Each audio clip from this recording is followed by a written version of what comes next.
So it is my pleasure to introduce our first speaker, who needs no introduction, the formidable Annette Sykes from Ngā Toki Whakarururanga, coming and sharing with us about Te Tiriti and free trade interests. Ho mai te Paki.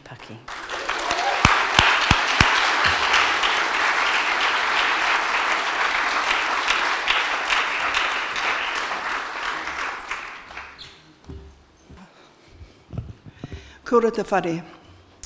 Kei te tautoko au i ngā mihia i te ata nei. I runga i te wero i puta mai te paipai tapu o te whare o Ngāpuhi, me pēhea te huarahi tōtika e pū mautonu i te wairua o ngā kāwenata e rua nei he whakaputanga me te Tiriti o Waitangi. He tino tika taua wero. I maumahara au i te wā i te whare wānanga o Tāmaki Makaurau. He whātakau e pāhu ake nei e nai nei. He rōpū iti i taua wā i kia nei Waitangi Action Committee i whakahaere te wero i taua wā. Ki te hake, ki te whakahone reo tō tātou Tiriti, hei kāwenata, hei papa mo tō tātou nei, whenua rangatira o te aro nei. Tērā te moimoi ā. Koia te hiahia o ngā whānau, ngā hapu, ngā iwi katoa i hainatia tā tātou nei Tiriti, ki te pūmau te wairua o tō tātou nei tātai ki tō tātou nei whaia papātu anuku. Ana kei te pai te wero, Julian, i te ata nei. Kei te pai hoki i te maumahara i te whakatau aki i puta mai tāna kōrero, pēhea te tātai hononga ki te moana nui a kiwa. I pai tāna whakaro hoki kia maumahara tātou ko ngā iwi taketake o tēnei whenua, o rite i ngā iwi taketake o whenua atu, i runga i te whakaro kei te mahi whakaparahako ngā iwi o te ao, ki te whakangarohia te wairua o tō tātou nei tīpuna, me ngā whakahaere i tēnei rā. Aha ko tērā te wero, koenei taku pātai ki tēnei hui, me pēhea te rongoa. Kei te pai ki te tū ki te wero, engari ko te tino mahi ua, me whai ki te tū, ki te mau i te rongoa mō ngā mahi whakaparahako nei e kōrero ake i te tātou. Ana, ka huri au ki tērā o ngā reo, engari koutou mā o te whare tapu o Ngāpuhi, i pupuri te mauri o ngā kāwenata e rua nei, tēnā hoki a hau ki a koutou, tēnā mihi ki a koutou, he mahi ua nā te mea ko te kaikiri o te kāwanatanga i tēnei tau, he kaiapo i te ngākau Māori, i kia nei Jessica, te rongoa, te kindness ki nei, aroha tētahi ki tētahi, ko ngaro atu i rongo i te pakaro o te kāwanatanga. I was inspired this morning, and I need to start by the wero that came from our paipai tapu, our sacred speakers this morning, that reminded me of several matters that I think underpin why we've come together today, taken time out of busy lives where the Crown is on a process of destruction of many of our lives. I know that many of the people in the room here don't like the kāwanatanga. I tend to call people that work for them kūpapa, but 1,000 of them lost their jobs yesterday. And we can't help but know that many of that 1,000 are the breadwinners and caregivers of our whānau and our children that are the next generation that we are here to look for. But I've hardly heard a murmur in any of the media about the anxiety that they must be facing.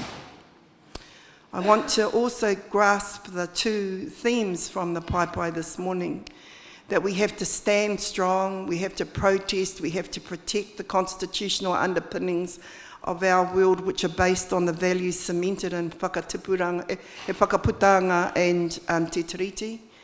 But also the challenge that was put, it's no longer enough just to stand and protest.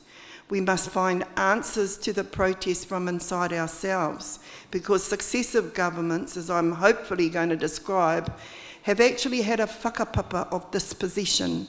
And I'm not talking in the last 200 years, I'm talking in the last 40 years since I graduated from Auckland University. It's as deeply as traumatic as anything that my grandmother suffered when she was raped by the soldiers at Otamarako as they came in to build their confiscation lines to take away all of our land from Ngāti Mākeno. But it actually has invisible bullets now, bullets that are designed to actually try and numb us, to encourage amnesia of the colonial tactics that are being forced on us every day, to forget that this country is ours, that the constitutional framework that this country is built on was developed by the ancients of this country, whose memory to Papatuanuku is thousands of years old. The values that underpin those constitutional documents are values that are as live today as they were in 1835 and 1840 as they were being talked about. But they have been made invisible in the lives of the nation deliberately, because it is convenient to do so for those capitalist interests that are actually being protected and advanced by successive governments that have been created without the free, prior informed consent of Māori since 1860. That came from our pai this morning. I was hoping the challenge would have been met by some of our speakers in response, because that is the challenge of this conference. We don't need just to go and protest on the roads to actually answer that challenge. We have to build movements based on the values that cement and create our coexistence together. And for many of us here, that has been a life commitment. It's not a temporary going to university and I'm going to the next protest with Toitu movement. It's not just a temporary, God, I love to go to those groovy conferences. Jessica Hutchings, she's so onto it. Jane Kelsey, you know, it's no longer enough. It's about the hard work, you know. I want to just remind, when I first came in this movement, I was a young mother. I was Eva's lawyer. That's how I came into the movement. I think I was the driver, not even the lawyer. And I went to the first meeting, and there was 10 of us. You know, don't talk about these movements coming around like 5,000 of us. There was 10 of us, and I was on the mattress at the back of the marae, wondering what Percy and Eva were cooking up for us, and having to come up and wordsmith the first constitution for Te Waka Kaiora, so that we would have a legal entity, because we didn't want one, so that the Pākehās might fund us, so that we could actually get some things going. You know, that's what our movement started at. Then we went out. I thought we were going to Kawati Marae. I got lost going to the hui. I was in an old car that was, I think we were just held together. I didn't know how to use the starter button without you know, we just had no money back then. I went to Kawati's marae thinking we were there, but actually the marae where we were being held was at Percy's marae, which is just across the road from Kawati's marae. And we spent the whole day there dreaming about how we would build a movement for food sovereignty, how we would build a movement that would protect the Mātauranga Māori that many in the room possessed in an unconscious way, but in a practiced way, because they had been brought up building that Mātauranga to actually ensure that they had kai on their tables every day. And what a meeting. We came out of there with Waka Kaiora. We had inspiration. There were men in the day too, can I say? I want to speak to some of those men, you know. My brother-in-law was the first GM for Waka Kaiora Hinga Ama. She's a scientist, a horticulturalist. He's done degrees, but he's devoted his life to growing kai in natural ways and from his people of Tapuika. There was even Manu Paul, even some of the Māori capitalists were there early, okay? Let's be really clear, even the Māori capitalists could see the way, the truth and the light 40 years ago, you know, and they were at the meeting, how to build our movement. And we were working with a number of tauiwi organisations who were confronted with the same dilemma that we were, that there was this genetic modification on the horizon, that they were going to use genetic engineering, and they were using our land at Pauakani, and I'm an owner down there, I'm now the lawyer from them, to experiment with cross-genome theories of cows and humans. You know, this is what was happening 40 years ago. So there was 10 of us really worried about it in the Māori world. I don't know where the rest of them were, okay? And we built from that commitment a desire and a strategy for change. And of course, Dr. Moana Jackson was at the front of that strategy. So was people like the late Dalwi Hongi. I have to pay homage to her. Te Pere Curtis from Ngāti Rongomai. I see some of his mokopuna here today. You know, they were the most unwanted, can I say this, in the country. I think they had a list of the most unwanted people in the country. Sid Jackson and Hannah Jackson and Jane Kelsey, I think she was up there in the first 5. But all of these other ones that we thought were going under the radar, surprisingly, when I did an OIA, they were there in the top 20.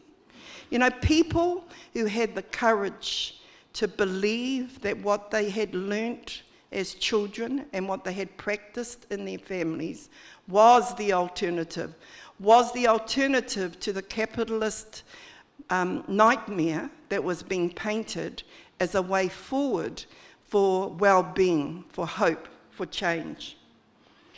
And of course, people didn't like what we were saying. People actively moved to close down workplaces. Moana was working in Naika Whakamara mai ngā ture. How could anyone deny Moana Jackson funding? Annette Sykes, yes, but not Moana Jackson. But they did. We had Law Society efforts to close down the publication, to silence the publication of various alternatives to what was being promoted by the Crown in this whole sphere of Indigenous sovereignty, of seed sovereignty, of control of Mātauranga Māori. Fortunately, the activists were really on top of a number of legal strategies, which I have to agree with you, Jessica, they're a waste of time if you think you're actually going to get at the table. That's not why we do it. They are education strategies that bring focus to the truth. And that truth has to be confronted by those that would deny that those truths even have relevance in context. So of course, Te Tiriti o Waitangi in 1975 was only going to be able to look forward, remember? Now David Seymour doesn't even want to do that. He wants to actually abolish the treaty. But when they first set up the Waitangi Tribunal, its jurisdiction was to look forward. We protested it so it could look back. And we've gone ahead. But we also filed claims that really twisted the heart at the deeper centre of the government. And one of them was the Y262 claim. And Moana, and I'm Aroha, I've got to pay homage to them, they carried that claim for 6 groups that wasn't funded by the state. And they carried it when the tribunal itself wasn't quite sure how to manage the complexity of the challenge that was being put to them. And then from that education sprang wonderful genius, because, you know, that's the genius of the movement we are all part of. Aroha went home to Ngāti Awa, and we had the first international conference on the cultural and international property rights of Indigenous peoples. That was held at Whakatane, Aotearoa, and we had huge support from around the world to cementing that as an alternative to the kind of government policy that was being promoted initially, domestically, but then by concerted efforts in the international arena to protect multinational power and influence in our country. It was lodged in 1995, and we highlighted the threat to Mātauranga Māori from the proposed TRIPS agreement at the World Trade Organization. How many of you here, or even us here, knew that there was an amendment to that bill to adopt the World Trade Organization that would have prevented the Crown acting in a manner inconsistent with the principles of the treaty. This is back then, 1995. Would you believe it was the New Zealand First Party? They actually were on our side back then, or I don't know, or maybe they were confused. But certainly, Tauhenare saw the value in promoting it. And he nearly snuck it through. He didn't do it late enough at night when they were all drunk, I think, because the vote was 42-40, and they only lost the vote by 2. Just imagine if that had been in place in 1995, and that would be half of the time I've spent on the streets since then, and done and dusted. But of course that didn't happen. And then we moved the challenge from the tribunal back to the street. I've already been told, I think there was 50 of us on the multilateral agreement against investment march. Rose started it in Kaitaia, and I went all the way through. Eva hosted us, Tarawa hosted us. We had really great hui all along the way, and we were actually educating our people about what was going on. Because of course this wasn't front page in the newspapers, it wasn't even back page in the death notice where it deserved to be. But this was what was happening. And it took, I want to talk about it because they keep othering the protest movement. It took people that don't go to university, that could actually take off with their whānau. They didn't actually have the wherewithal, but they packed up their whānau into their vans and they went down the country, making sure people were aware of what was happening at WTO, when Geneva most people didn't even know. It got so much momentum that by the time they got to Te Arawa, they had to have it at our House of Parliament at Tamatakapua, and we had to educate a number of the officials then about the fact that there was this alternative paradigm in place that was being destroyed by the WTO edicts and the World Trade Organization promotion of free trade agreements. That went on, and then Jane Kelsey, Maui, Moana, a number of people maintained the international challenge, and then some of us maintained the domestic challenge. And I want to pay tribute to the union movements. Sid Kepa, Sid Jackson, Tameiti, Willie Wilson. We went out on the streets to protest against the Asian Development Bank. And I was a pretty girl back then. I think I'm still pretty, but I got charged with sedition for what I said that day.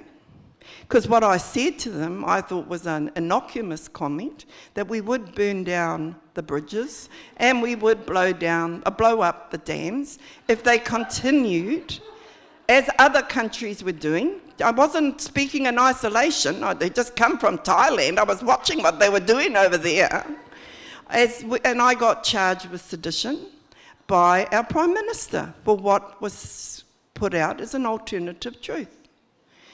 I think I displaced Jane Kelsey for a moment in the most unwanted list. I went from about 18 up to number 2, okay? But I don't think anybody else had been charged with sedition since 1865, since Rewi Maniapoto. So I thought I was doing great for the moment. And then can I say, when our Pākehā allies came to help, because I was really good at law, the Pākehā, so I had all these lawyers come and say, I'll give you a checkbook in it, we're going to take this on, it's a constitutional breach, what they're doing. And I must pay homage to them, people like the late Mike Bungay, who just said, I'll defend you on this. That's what you do in movements, eh? You help each other when someone kicks you in the teeth. And can I say our Pākehā colleagues did that for me, our allies, so have a hand in the room, because our movement would not have been built without them taking some of the heat of us, but also giving love and kindness when everybody was only spreading hatred and making us feel aliens in our own country. So after the multilateral agreement mobilisation, then I think it became a bit trendy, can I say? So you're in your marae by yourself, was once asleep on the mattress at the back, you go from 10, then you go to 50 in your march, then you go to 2,000 in a hall, protesting against Asian Development Bank, And then you suddenly have a movement.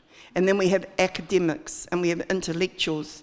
And then we start getting the intellectuals into trouble, like Jessica. Because Jessica and Angeline Greensell were working for the Crown, but also as academics writing. And of course, we start getting pressure points to silence and gag them, because they actually can speak truths without fear, with such courage that their persuasive understanding becomes something that you want to consume. And in the words of, to talk about metaphors about our own earth, you know, Te Puia had one, I te ohunga ake te puawaitanga o taku moemoea, I awaken to the blossoming of my dreams. And so when you have people like those inspiring a whole generation, that blossoming of ideas can never be silenced. I wanted to bring this whakapapa into the room because I want to show how over this 30 years, it has been hard, you know. I'd love to say that I've come out of that unscathed. I think I've had 3 divorces now, Angie. How many? Okay, a few, okay. Okay, I'm with a woman now and I've got 2 children, so, you know, I've trying to growth in my own understanding of my sexual preference, you know. I just want to talk about this because people think that we're all at home living the dream. I don't know what kind of dream you go home to, you know, but I used to go home to the dark lights or to having guns around the back of my house because they were actually monitoring us for the thought police things that were going on. Because while I was doing this, I was defending the Tūhoe raid situation. I was defending a number of people that had been wrongfully charged for a range of offences under various tribal efforts to maintain the rangatiratanga over their lands. And that's how I also came to be part of Desiree and the movement here. I went from a court case where I'd done a murder trial in Rotorua to a phone call to go and take 50 people who were arrested at Ngāwhā prison and try and get them out of jail. And I did that. So hey, we survived that, eh? And we all got not guilties on that. But you know, I want to dispel this idea that the movement is all joyousness and happiness. It's really lonely. And it requires courage and absolute belief that what you're doing for your mother, because that's who I do it for, is our mother. It's our papa tuanuku, is absolutely what I was brought on this earth to do. I'm here to protect her. That obligation of protection is born in me, and it's one that's shared obligation. And it's not based on race. I have to say that to Māori. It's based on values. But the primary obligations mean our whakapapa bring us closest to it. And those are the things you've got to keep in your mind. Then we start the next battle. Jane Kelsey, she always brings the stuff, you know, because I am an intellectual a little bit, I think. So when she rings up and goes, have you heard of the TPPA? I went, no, what's the TPPA? Okay. And she brings us in, puts us in. By this stage, we've gone from 20 years. Remember, no cell phones. We're back in the dark ages, this lot, okay? We actually had conference calls when we did the TPPA. Angeline didn't want to go on it, but she ended up being the main claimant, okay? And we were going to raise awareness at this stage about plant variety rights, Māori digital sovereignty, the secrecy of the state in negotiating these arrangements. Things that you would all know are shocking, what they were doing, but these were all decisions being made by 2 or 3 government departments, mainly by their emissaries who are on I don't know how many hundreds of thousands, going to meetings at the WTO, Brussels, Geneva, and New York. All of them making decisions supposedly on our behalf. So I don't go to these cases, I want to be clear, to win. I go to educate. And I go to educate those that are doing the hard mahi, knowing that their mahi is actually worth it, so we can tell people that why we need to have hua parakore, why we need to have patent protections taken away from multinational companies and standards instituted underneath mātauranga Māori, because that education wouldn't occur. And that's been one of the benefits of the tribunal.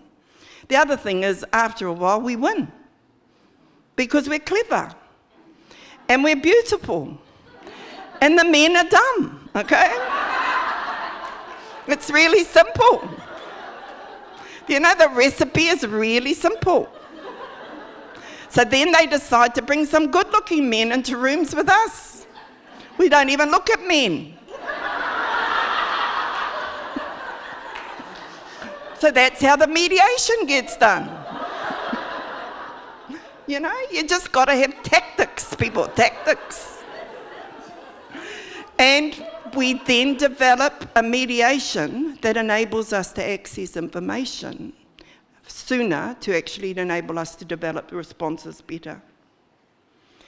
And then we go from TPPA, and then we had a massive protest. That's one of the best I've been on. It's as good as the foreshore and seabed during this time. But you know, I say it's 50,000. Jane says I always exaggerate. It was 20,000 in Auckland.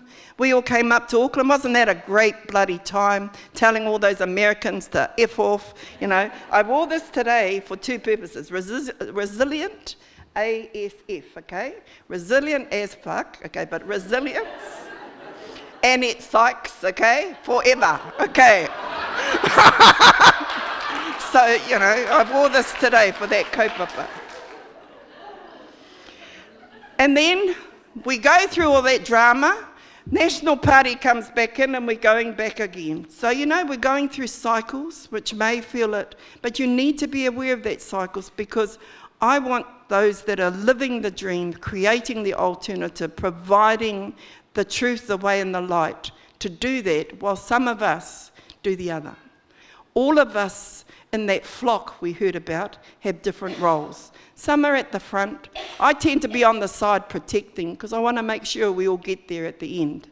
But I also don't mind taking the hits, because if we don't have people that do that, then quite often we are destroyed from achieving our objectives by sidewinds that we can least imagine. And we're now looking at a whole arrangement through this. So this is what I think I'm doing, a message from the sponsor now. When I saw it up there, I thought, I've never been one of those before. The Whakarururanga, I think we have a message from the sponsor now, aren't we? Okay.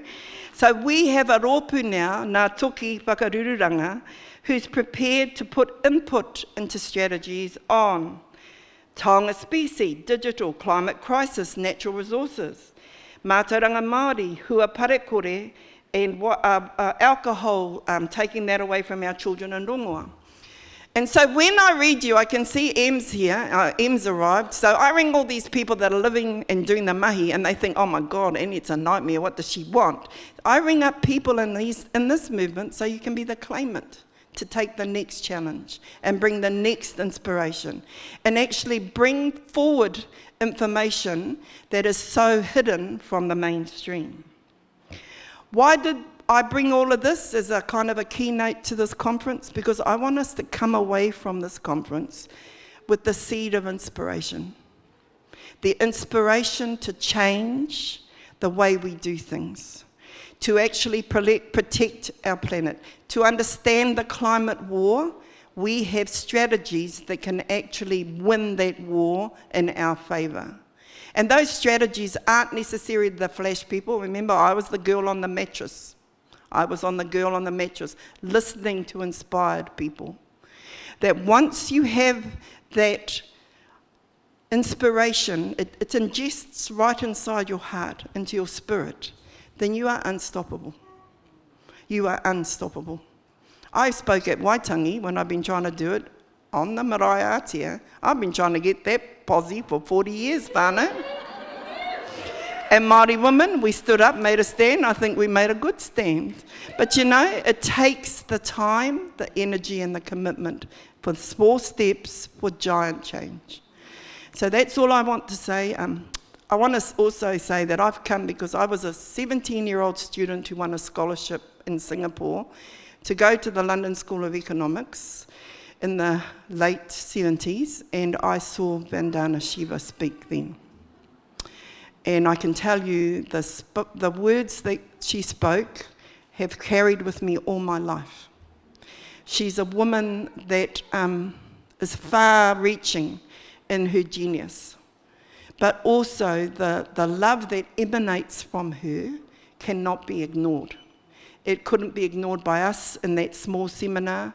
It hasn't been able to be ignored by the elites at the World Trade Organization, and it certainly has provided us with that inspiration I talked about for a generation of change. I'm so glad as I reach the later part of my life that she's been invited here as an honoured guest for us. We should treasure this history. It's as important for me as when Nelson Mandela came. It's people like that who dream to change the world and make those dreams happen. They can't do it alone. We come away from this conference dreaming that dream, and we will be the ones that make it happen. Kia ora.